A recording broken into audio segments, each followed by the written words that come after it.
네, 무더위에 잘 보내고 계십니까? 정말 뜨거운 더위인 것 같습니다. 땀이 주룩주룩 나고요.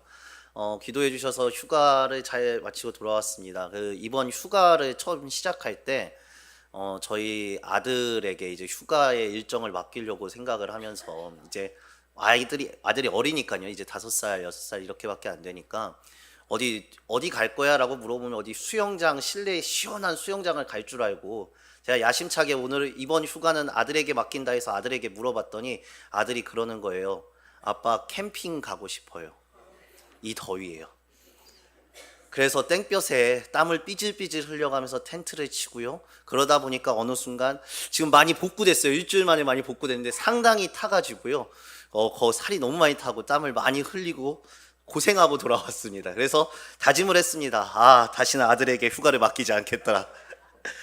저희 그러면서 그런 생각이 들었어요. 이게 제가 그냥 은유적인 생각이지만, 하나님의 자녀된 우리들도 참 하나님 뜻에 하나님이 원하시는 걸 이렇게 빗나갈 수 있겠구나. 내 자식을 보면서, 아들을 보면서, 좀 시원한 데서 휴가 가자고 했으면 되는데, 그러면서 제 입이 방정이구나라는 걸 다시금 깨닫게 됐습니다. 이 무더위 정말 덥더라고요. 더운데 우리 무더위 조심하시고 정말 이 시원한 데에서 우리 건강들 잘 살피셨으면 좋겠습니다. 또한 우리 교역자들 지금 계속해서 휴가 중에 있습니다. 우리 담임 목사님과 휴가 중에 있는데 특별히 기도해 주시길 바랍니다. 오늘 말씀에 들어가겠습니다. 오늘 말씀은요, 창세기 23장 1절에서 20절 말씀으로 오늘을 살아가라, 과거는 버리고 라는 제목으로 하나님의 말씀의 은혜를 나누려고 합니다. 우리가 이제 신앙생활을 하고 있어요. 이 신앙생활을 하는 데에 있어서, 그리고 기독교에 있어서, 모든 신앙에 있어서 가장 큰 역사상으로 신앙의 모든 면에 가장 큰 적은 인본주의였습니다. 내가 하나님같이 되리라, 내가 하나님과 같이 되리라. 이것이 창세기에 보면 인간의 타락의 시작이었고요, 세상 사람들에게 있어서는 가장 큰 주제가 나 자신의 행복이라고 생각할 정도로 나라는 것에 대해서 인간적인 생각, 인본주의적 생각을 가진 행복을 무엇보다도 과감하게 살아가는 시대가 되었습니다. 그래서 지금의 시대를 보면은요, 내 자신의 행복을 위해서라면 나에게 맡겨진 것은 그 어떤 것이든 과감하게 잘라버릴 수 있고 버릴 수 있고 안 해버릴 수 있는 시대가 지금의 시대이고 지금의 세상인 것 같아요. 그런데 문제는 뭐냐면 우리 믿는 신앙인들에게도 이 생각은 좀 동일하게 요즘에 변화되어서 흘러가는 것 같아요. 신앙인들도, 이 하나님을 믿는 자녀들도 마찬가지의 이러한 생각들이, 인본주의적 개인적인 생각들이 들어온다라는 거예요. 우리가 솔직하게 교회의 모임 속에서도 이러한 이야기를 최근 들어서 참 많이 듣는 것 같습니다. 내가 왜 꼭 그렇게만 해야 돼? 내가 왜 그렇게 살아야 하는데? 내가 왜 그렇게 해야 되고, 내가 왜 봉사해야 되는데, 내가 왜 그런 것들을 해야 하는데? 라는 말이 한국교회나 여러 교회들 공동체에서 참으로 많이 들려오는 요즘 시대인 것 같아요. 왜냐하면요, 내 삶이니까, 내 거니까, 내 마음대로 살 수 있는 게 내 인생이니까 라는 생각이 다들 있으신 것 같아요. 그런데 제가 오늘 말씀을 통해서 우리 성도님들과 함께 도전받고자 하는 건 뭐냐면, 여러분, 도대체 내 삶이라는 게 무엇일까요? 내 삶이라는 거. 내 삶, 우리가 당연히 여기고 우리는 당연스럽게 생각하면서 넘기지만, 이게 놀라운 것은요, 기독교 역사나 성경에 있어서도 변치 않는 진리가 있는 게 뭐냐면, 내가 내 삶을 마음대로 조정할 수 있다고 하지만 우리 인간의 삶에는 시간이 정해져 있다는 것은 그 누구도 바꿀 수 없고 마음대로 할 수 없는 진리입니다.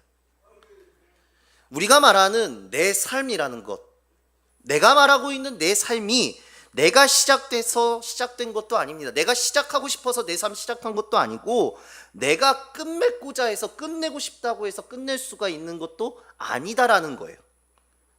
여러분들이 이 땅에 태어나신 것도 내가 원하는 대로 시작한 것이 아니라 하나님께서, 주님께서 시작하신 것 아니겠습니까?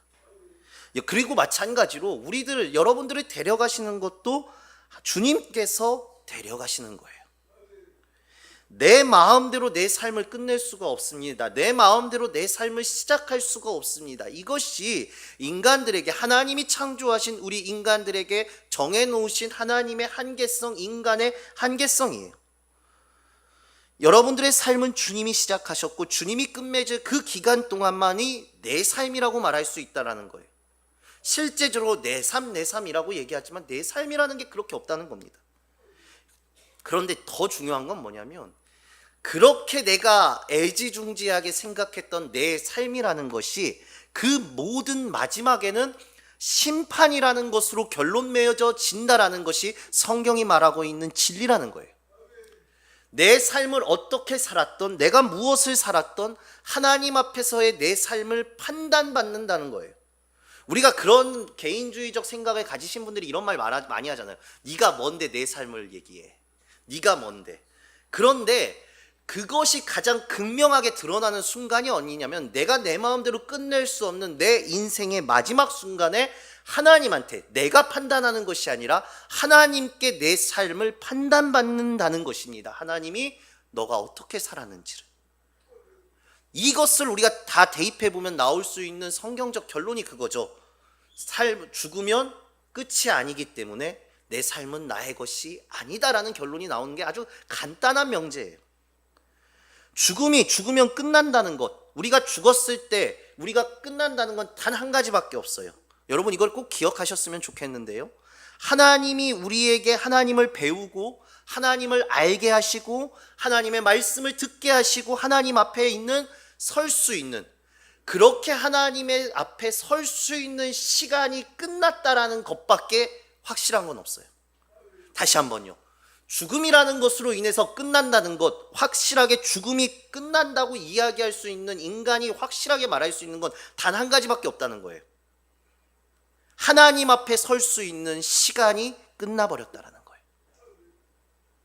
그 다음에 모든 사람들은 하나님 앞에서 판단받으셔야 되고 하나님 앞에서 심판받아야 되고 하나님의 그 섭리 가운데 우리가 내 삶을 판단받게 되는 그 순간에 서게 된다는 겁니다. 우리가 지금 보고 듣고 예배 시간에 듣고 예배하며 모든 이 나오고 있는 성경의 인물들은요, 여러분들 다 죽은 사람입니다. 성경책에 나오는 사람들 중에 그 누구도 살아있는 사람이, 지금 살아서 돌아다니는 사람이 없어요. 다 죽었습니다. 그러나 여러분, 제가 한 가지 질문해 보겠습니다. 과연 성경 속의 인물들의 삶이 끝났을까요? 자, 죽었어요. 근데 제가 한번 질문하는 거예요. 그들의 삶이 끝났냐고요? 아니에요. 맞아요. 여러분, 분명히 오늘 말씀에 살아도 죽었습니다. 그리고 우리가 알고 있는 아브라함도 죽었어요. 그러나 지금 우리는 아브라함과 사라의 이야기를 듣고 있습니다. 이들은 분명히 죽은 자로 끝나버린 삶이 아니라 그의 삶은 지금 살아가고 있는 모든, 여기에 앉아 계신 모든 살아있는 믿음의 사람들에게 지금까지도 들려지고 있고 그 삶이 이어지고 있는 거예요. 나만 끝났다고 해서 인생이 끝난다는 게 아니다라는 거 여러분들께 지금 말씀드리고 있어요. 이 말씀에 들어오실 때 이 공감으로 들어오셔야 오늘 말씀의 은혜를 더 깊게 받으실 수 있어요. 내가 끝났다고 해서 인생이 끝나는 것이 아니라 지금의 아브라함과 사라의 이야기처럼 아브라함과 사라의 이야기는 들려지고 있다라고요. 오늘 여기 계신 여러분들이 예배를 하기 위해 주 앞에 나오셨습니다. 그러면 여러분들, 오늘이라는 것이 여러분들에게는 과연 얼마나 중요하게 느껴지고 계십니까? 오늘 이 시간, 나에게 주어진 오늘이라는 시간 말입니다. 오늘이라는 것을 오늘 말씀을 빗대어서 좀 생각해 보고자 해요. 오늘이라는 것은요, 지금까지 내가 잘못 살아왔다 하더라도 오늘 하나님 앞에 말씀을 듣고 돌아올 수 있는 오늘이라는 기회가 나에게 생긴 거예요. 내가 지금까지 어떻게 살아왔던 것이 아무런 중요한 것이 아니라 오늘이라는 시간은 내가 하나님의 말씀을 듣고 하나님께 돌아올 수 있는 오늘이라는 기회가 여러분들 앞에 생긴 것이라는 겁니다. 내가 정말 잘못 살아왔어도 오늘이라는 이 기회 앞에 하나님 앞에 돌이킬 수 있다는 것을 우리가 잊으면 안 돼요. 신앙생활하면서 이 오늘의 중요성을 잊으면 안 됩니다. 여러분들이 만일 오늘 생을 마감한다면 여러분들에게는 하나님을 만날 오늘의 기회가 사라져버린다는 거예요. 죽음이라는 것이 그렇습니다. 여러분, 죽음이라는 것이 어떤 것이 끝난 것이 아니라 하나님을 만나고 하나님을 체험하고 하나님의 말씀을 들을 기회가 끝났다는 것에서 죽음이 저주가 되는 거예요. 내 삶이 끝난 게 저 죽음이 아니에요. 기회가 끝난 거예요. 그리스도인들에게는요. 이제 다시는 돌이킬 수 없다는 것이 저주이고요. 죽음의 저주, 그것이 죽음의 참으로 흉악한 저주이고 무서움입니다. 자, 그렇다면요, 하나님이 우리에게 주신 삶, 인생, 이 생에 대해서 고민을 하는 신앙인들은 이 무엇인가 오늘 말씀을 통해서 하나님 앞에 받으시는 뜻을 가지고 계셔야 된다는 거예요. 그 고민, 도대체 나의 삶은 도대체 무엇인가? 나는 도대체 어떻게 하면 행복해 할 수 있을까? 그러고 더 나아가선 그럼 나라는 존재는 누구인가? 나에 대한 집착이 이 고민의 답이 될 수 없어요. 여러분들 이러면은요, 나라는 것을 나로 계속 찾다 보면 아무런 해답을 찾을 수가 없습니다. 그리고 또한 종교적인 것으로도 절대로 해답을 줄 수가 없어요. 그건 세상 사람들이 찾는 허무함입니다. 그리스도인에게 있어서 이 모든 문제의 해답은 나의 삶과 나의 사명을 연결시킬 때 찾아볼 수 있어요. 다시 한번요. 이 모든 나에 대한 정체성, 내가 누구인가, 나는 어떻게 하면 행복할까, 내 삶은 무엇인가에 대한 해답은 나라는 삶이 나의 삶을 나의 사명과 연결시킬 수 있을 때 비로소 이 해답이 드러난다는 거예요. 나의 사명과 연결되어 있는 그리스도인만이 이 삶에 대한 답, 하나님이 원하시는 답을 찾을 수 있다는 거예요. 그 외에 나의 삶이라는 답은 아무 곳에서도 찾을 수 없어요. 우리가 믿지 않는 사람들 혹은 다른 것에 빠져있는 사람들 보면 그 다른 것들이 나의 삶의 길을 찾아준다고 얘기하지만 그 어떤 것도 분명히 그것을 나의 삶을 찾을 수가 없습니다. 답을 찾을 수 없어요. 그러니까 마찬가지로 세상 사람들에게, 믿지 않는 사람들에게는 이 나의 사명이 없으니까 답을 못 찾아서 헤매이는 거예요. 우리가 인생의 답을 못 찾는 이유는 딱 한 가지입니다. 사명을 모르기 때문에 답을 못 찾는 거예요. 믿는 자들에게는요, 하나님께서 사명을 주십니다. 세상 사람들에게, 믿지 않는 사람들에겐 사명이 없어요. 사명이라는 것은 여러분들도 아시겠지만 내가 만드는 것이 아니라 하나님께서 나에게 주시는 거예요. 내가 만든 것이 아니라 하나님이 나에게 부여하신 거예요. 하나님이 나에게 맡겨주신 것을 사명이라고 합니다, 여러분. 그리스도인들은 이 삶이 사명과 연결되어 있고 그것을 발견할 때 진정으로 하나님이 원하시는 나의 삶을 살아갈 수가 있다는 거예요. 그러면 하나님이 나에게 맡겨준 사명을 잘 감당하는 자를 주님께서는요, 오늘 말씀에 보면 착하고 충성된 종이라고 이야기하고요, 그 사명을 감당하지 못하는 사람은 헛수고하는 자라고 성경은 이야기해요. 그리고 심지어 성경에서는 이 사명을 발견하지 못하는 자, 감당치 못하는 자를 방탕한 자라고까지 이야기하시면서 주님이 심판하신다라고 성경은 분명히 증언하고 있습니다. 여기서 방탕하다라는 것은요, 그냥 마구잡이로 쓴다라는 거예요. 그러니까 주님이 나에게 맡겨주셨는데 맡겨준 사람에 대해서, 맡겨준 것에 대해서는 알지도 못한 채 그저 흥청망청 낭비하고 마구잡이로 쓴다, 낭비하다, 허비하다라는 뜻이, 그것이 분명히 하나님께서는 방탕한 자라고 표현하시거든요. 하나님이 나에게 맡겨주신 시간과 물질과 재능을 하나님의 뜻에 합당치 않게 허비했다는 거예요. 즉 나에게 맡겨진 사명을 잘 감당하지 못했다라는 얘기입니다. 자, 그러면 여러분, 내 사명은 무엇입니까? 자, 이제 여기서 들어가는 거예요. 여러분들의 사명은 무엇입니까? 더 쉽게 풀어서 말씀드릴게요. 주님이 여러분들에게 맡겨준 것이 무엇입니까? 이것을 찾으시면 고민이 해결돼요. 그리고 우리의 신앙의 삶은 이것을 찾는 꾸준한 신앙의 싸움을 하는 거거든요. 이걸 고민하지 않으면 지금의 시대의 분위기처럼, 문화처럼 나 자신, 내 개인적인 나만 있으면 돼, 내 삶이야, 내 인생이야로 빠져들어가게 되고 자기 자신에게만 묶이게 되어버린다고요. 다 여러분들 것이 인생의 목적이 되어버려요. 내가 가지고 있는 것이 인생의 목적이고 내 생각이 인생의 목적이고 내 것으로 인해서 내 인생의 목적을 설정하고 살아간다고요. 내가 가진 것이 인생의 행복의 조건들이 되는 거예요.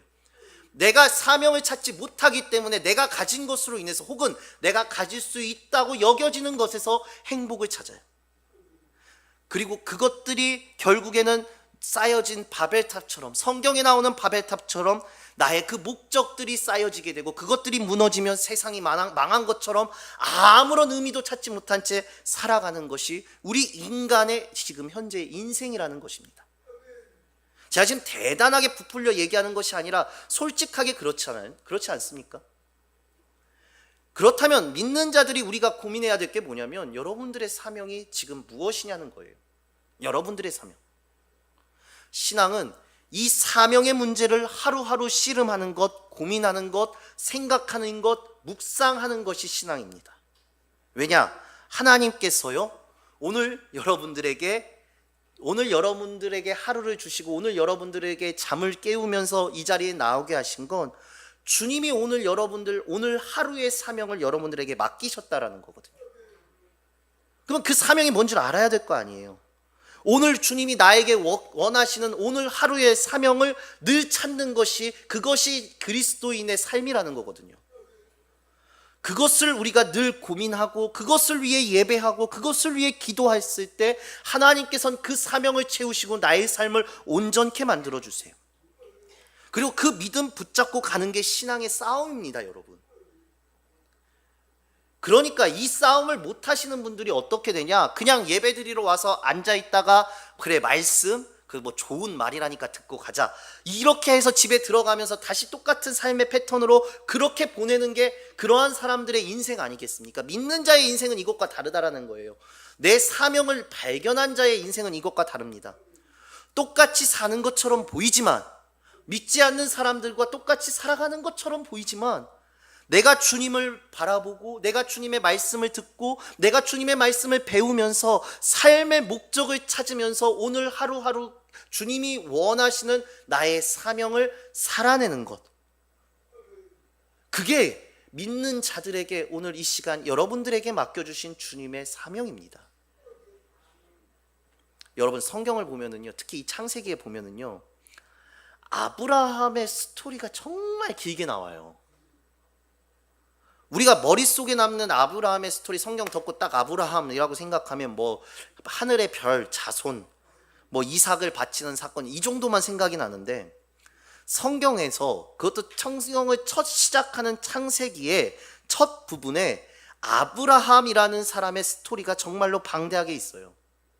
그러면 이것도 한번 고민해 봐야 돼요. 아니 창세기니까 하나님이 세상을 만드신 스토리가 더 많으면 되는데, 하나님께서 세상을 어떻게 창세하셨는지 만드셨는지에 대한 스토리가 더 많이 들어가야 있는데 아브라함에 대한 스토리가 많다라는 것은 무엇이냐면, 이 아브라함을 통해서 하나님께서는 인간들에게 원하시는 것들을 보이시고 있다라는 거예요. 이게 무슨 말이냐? 믿음이라는 것은요, 나 하나만 증명된다고 믿음이 아닙니다, 여러분. 나만 잘 믿었으니가 아니라 이것을, 그 사람의 삶과 그 사람의 가족과 그 사람의 주변을 보면서 나의 믿음이 증명된다라는 것을 오늘 아브라함의 스토리를 통해서도 간접적으로 보여줘요. 이게 무슨 말이냐?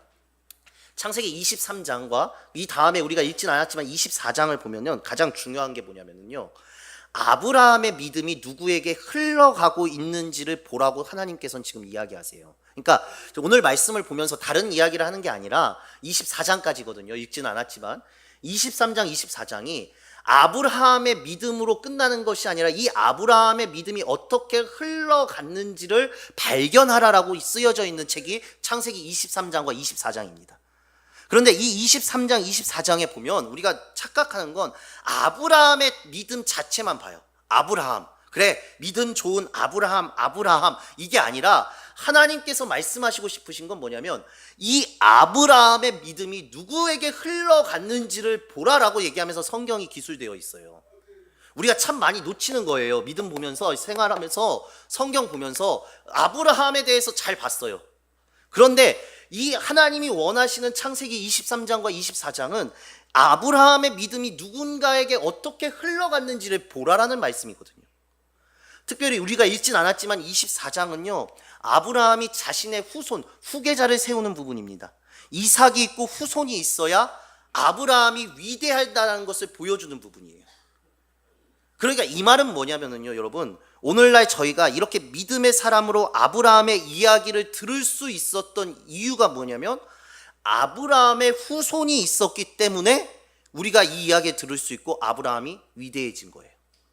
자, 쉽게 말씀을 드리면, 아브라함의 후손이 없었다면, 아브라함의 믿음이 흘러가지 않았다면 우리에게 들려지지 않았고, 아브라함은 위대한 사람이 아닌 거예요. 왜? 오늘 우리에게 들려지지가 않으니까요. 이게 무엇이냐? 만약 믿음의 후손이 없었다면 아브라함은 그 당시 그때만 살고 죽은 인물로 끝나버려요, 여러분. 여기서 도전 받으십니까? 내가 잘 믿었다가 중요한 게 아니에요. 내가 잘 믿었어 죽어버리면 끝나버립니다. 내 믿음이 내 주변에게 어떻게 흘러갔느냐를 통하여서 내 믿음이 대단해지는 게 드러나는 게 오늘 성경에 나오는 아브라함을 통해서 우리가 알 수 있는 사실이라는 거예요. 그런데 우리 믿음이, 한국교회 믿음이 어디에 빠져 있냐면 아브라함의 개인의 믿음만 빠져 있으니까 개인주의적 신앙으로 바뀌게 된다는 거거든요. 여러분들 이 성경의 올바른 가르침을 우리가 깨닫고 우리의 믿음을 흘려보내실 수 있기를 주님의 이름으로 간절히 소망합니다. 근데 오늘 24장에 그렇게 흘려보내는 스토리라 했잖아요. 근데 23장에 무엇을 하느냐? 이 믿음의 사람들이 어떻게 살아야 하는지를 아브라함의 값진 희생을 통해 너희가 배우라라는 말씀이에요. 주제가 무슨 말이냐면, 우리의 믿음, 우리가 믿음 하면은요, 나와 하나님과의 관계만을 생각해요. 근데 여러분에게 믿음이라는 문제가 무엇이냐고 질문하면, 나와 하나님과의 관계가 아니라 믿음은요, 아까도 강조한 것처럼 흘러가는 것임을 강조하고 또 강조하는 것입니다. 여러분 기억하십시오. 믿음의 제일 중요한 속성은 무엇이냐? 흘려보내야 됩니다. 믿음은 내 옆으로, 내 주변으로 흘려보내야 돼요. 그래야 믿음은 아름답고 위대한 것이 됩니다. 나만의 믿음은 결국엔 죽고 끝나는 거예요. 오늘 이걸 깨달으시면 오늘 말씀에서 깊은 걸 깨달으시는 겁니다. 하나님의 은혜가 하나님의 다른 사람들에게 흘려지기를 원하는 것이 믿음의 온전함이에요. 나만 믿고 잘 된다가 믿음의 온전함이 아니에요. 잘못 쓰여지는 단어예요. 내가 받은 하나님의 은혜와 하나님을 향한 믿음이 다른 사람에게 흘려지는 것을 믿음의 온전함이라고 하는 겁니다. 무엇을 먹고 무엇을 마실까, 무엇을 입을까 고민하고 그것이 해결되었다고 신앙의 끝이 아니라, 하나님의 축복이 지금 나에게 임했다고 신앙이 끝난 것이 아니라, 여러분 그것이 하나님과의 관계가 없으면, 시간이 흘렀을 때 주변인들에게 흘려보내지 못하면 아무런 소용이 없다라는 거예요. 성경에서는요, 신앙의 싸움은 이런 단순한 논리가 아니라 더욱더 고급진 것이다, 더욱더 위대한 것이다 라고 얘기해요. 자, 오늘 아브라함이 한 것이 무엇인가를 한번 깊게 한번 바라보실게요. 오늘 말씀을 통해서 우리가 도대체 어떤 신앙을 살아야 하는지 정말 깊은 도전을 받으시기를 간절히 소망합니다. 본문 23장에 보시면 23장이 특이한 게 있어요. 23장은요 1절에 보면 사라의 죽음으로 시작돼요. 그런데 중요한 건 뭐냐면, 성경에서요 여인이 죽었을 때 그 여인, 성경 전체에서 여인이 죽었을 때 그 나이가 기록된 건 사라가 유일합니다. 그 누구도 사라의 나이를 적지 않아요. 여인의 나이를 기록되어 있다는 건 사라가 대단해서가 아니라 사라의 죽음이 그만큼 중요하다라는 거예요. 무슨 말이냐? 자, 오늘 1절에 보면은요, 사라가 127세를 살았으니 라고 말하면서 자신의 그 사라의 나이를 공개하고 있죠. 죽었을 때 나이를, 그러면서 사라가 죽었어요. 공개하고 난 다음에 이제 사라의 묘자리를 구하는 거예요. 그러고 나서 6절이, 우리 6절 말씀 우리 다 함께 읽겠습니다. 시작. 네, 주여.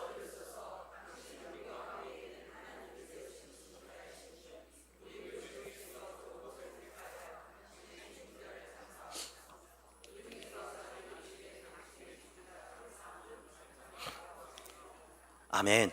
자, 6절에 보면은 우리 중에 어떠한 사람을 선택해도 당신 아브라함에게 그 묘자리를 준다라고 얘기하고 있어요.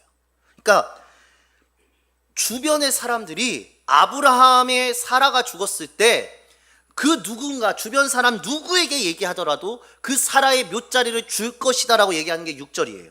근데 그 이유가 중요해요. 뭐냐면 당신은 우리 가운데 있는 하나님이 세운 지도자라다라고 하면서 아브라함을 이야기해요. 자, 여기서 제가 중요한 게 있어요. 뭐냐면은요, 이 말이 오늘 성경 6절에 나오는 당신은 우리 가운데 있는 하나님이 세우신 지도자라는 말이요, 이 말 자체가 아브라함이 자신의 인생을 하나님 앞에 어떻게 살았는지가 전적으로 드러나는 단어예요. 문구예요. 뭐냐면 이방인이 헷 족속이 아브라함의 인생 속에서 아브라함의 믿음의 사람으로서의 아브라함의 다른 모습을 발견한 거예요. 쉽게 말씀드릴게요.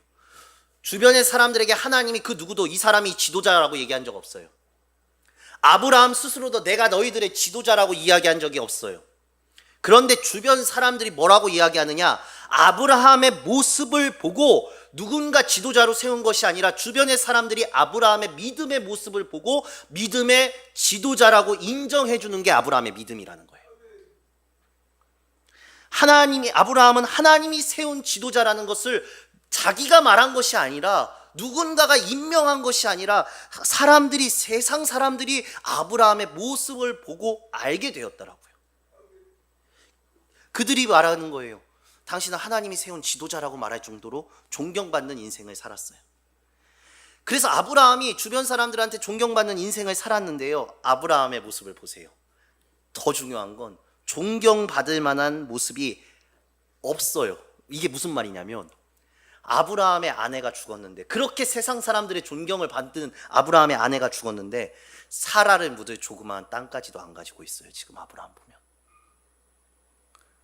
아브라함이 지금 자신의 아내를 묻을 땅이 없는 거예요. 세상의 지도자로서 수없이 사람들에게 인정을 받는 사람이 자신이 가지고 있는 게 없어요. 근데 우리는 대단하게 생각해요. 왜? 아브라함만 보니까, 아브라함의 믿음을 보면은요, 아브라함 대단한 사람인 것 같아요. 그런데 그는 가진 게 없어요. 아브라함이 이렇게 얘기합니다. 4절입니다. 우리 4절 말씀 다 함께 읽겠습니다. 시작. 나는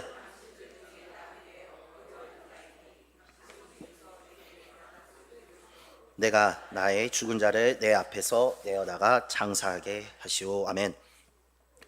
아브라함 스스로도 나 자신은 거류하는 사람이다라고 얘기를 해요. 여러분, 이게 중요한 게 뭐냐면요, 아브라함은요 가나안 땅에 60년을 삽니다.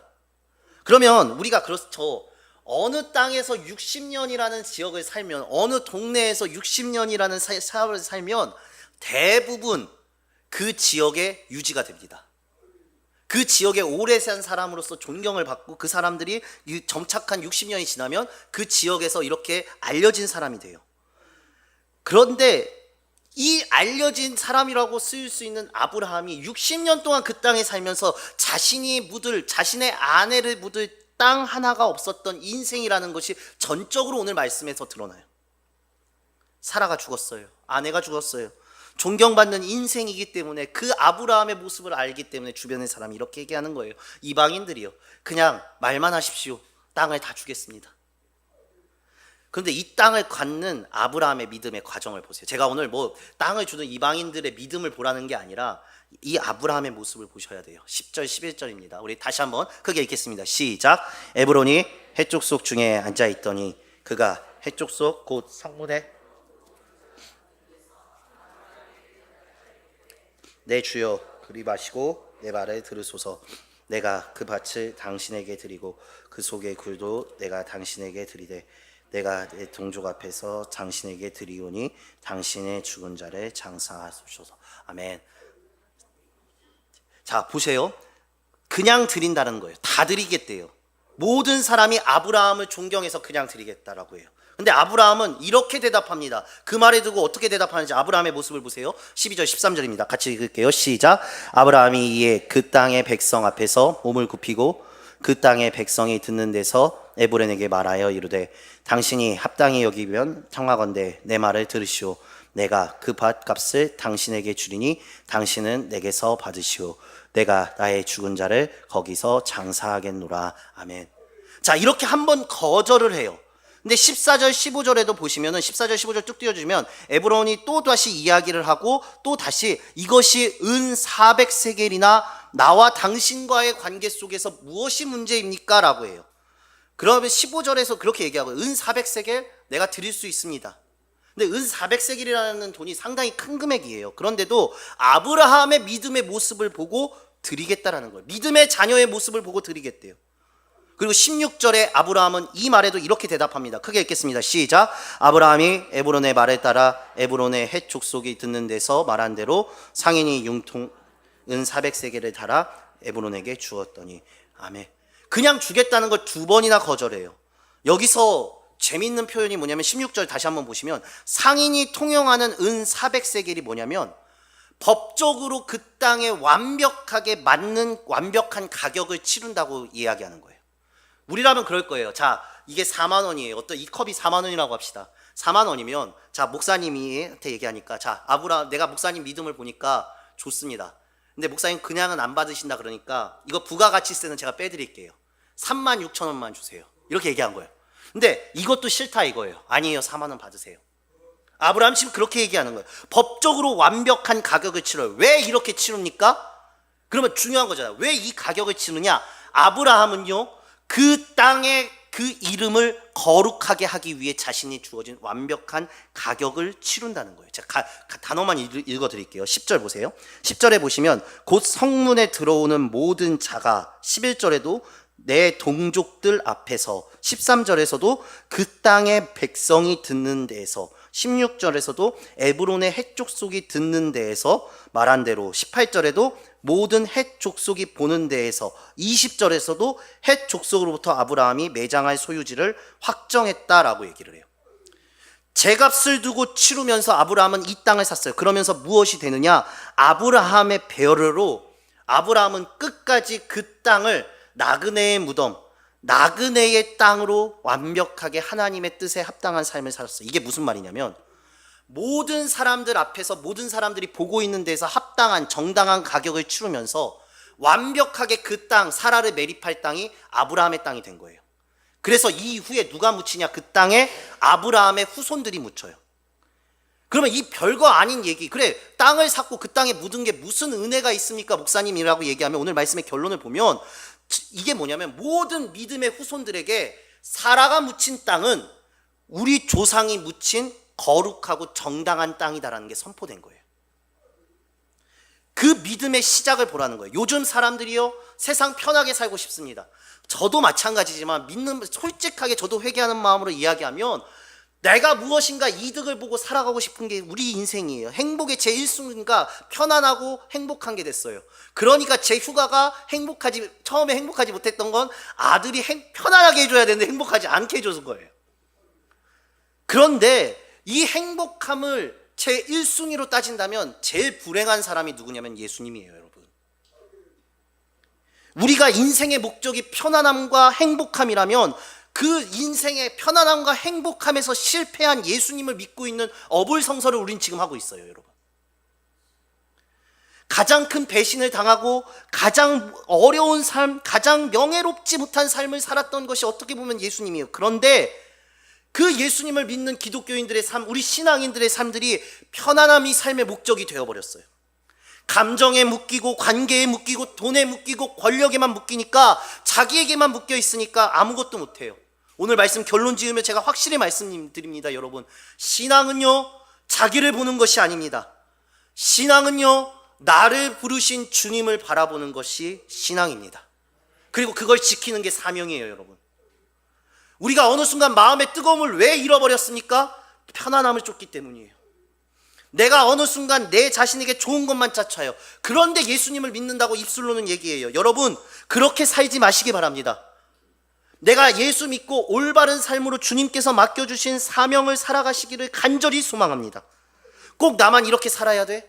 믿는 사람만 꼭 이렇게 살아야 돼? 그냥 쉽게 살까? 이런 생각 내려놓으시고 그렇게 살아가셔야 돼요. 저도 그러더라고요. 이게 은퇴만 바라보고 살아가고 뭐만 바라보고 살아가고 그냥 편안한 노후만 바라보고 사니까 하나님이 확 치세요. 내 입술에 예수님이라는 단어보다 내 남은 인생에 대한 것, 내 삶에 대한 것, 내 것에만 있다 보면 하나님께서는 결국엔 그 인생을 치시게 되는 거예요. 하루에 하나님께서 삶을 주신 하나님 앞에 오늘도 주님이 원하는 삶을 살아가고, 오늘도 내게 주신 하나님의 말씀을 거룩하게 묵상하며 주님의 원하시는 삶을 한 발짝 한 발짝 내가 걸어가겠구나, 걸어가야겠다라는 그 다짐이 여러분들의 신앙을 온전케 만드시고 하나님이 바라보실 때에 온전한 신앙의 물결이 흘러갈 수 있다는 겁니다. 여러분, 저는 그게 교회라고 생각해요. 그리고 그게 성도의 삶입니다. 나의 삶이라고 하지 마시기 바랍니다.